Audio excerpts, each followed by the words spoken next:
তো ফ্রেন্ডস, তো কেমন আছো বন্ধুরা সকলে? তো আমার একটা 7 টনের গাড়ি আইচার যাচ্ছিল বিহার শরীফ। তো লোড করেছিল মুর্শিদাবাদ আমাদের এখান থেকে।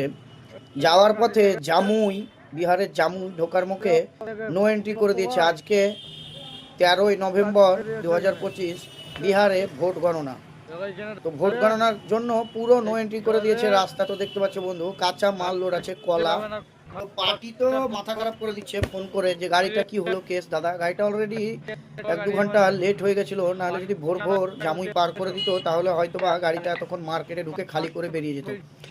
কিন্তু এই যে পার্টি লোড করে গাড়িটা ছেড়েছে ভাই, ড্রাইভার হয়তো একটুখানি লেট করেছে, তারপরে এই যে রাস্তায় গিয়ে এরকম বিপদ।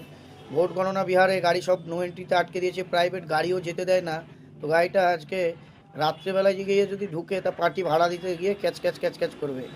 তো রাস্তাঘাটে যারাই চলছো, যেসব ড্রাইভার, তাদেরকে এর জন্যই আমি একটা কথাই বলি বারবার, যে ভাই তোমার গন্তব্যস্থল যত দূর, রাস্তায় বেশি আড্ডা না মেরে যতটা পারো চেষ্টা করে এগিয়ে যাও। কারণ কোন জায়গায় রাস্তাঘাটে কি আপদ বিপদ হয়ে থাকবে কোনো গ্যারেন্টি নাই। কোনো জায়গায় দেখা যাচ্ছে ব্রিজ ভেঙে যেতে পারে, কিংবা এই যে এইসব নো এন্ট্রির কারণে গাড়িগুলো লেট, যদি ভাড়া না দেয় তার মাল বহে নিয়ে গিয়ে কষ্ট করে রাত জেগে খাটনিটাই বেকার হয়ে যাবে পুরো। আমি তো গাড়ির মালিক, আমার তো লস হবেই, তোমার ড্রাইভারেরও লস হয়ে যাবে।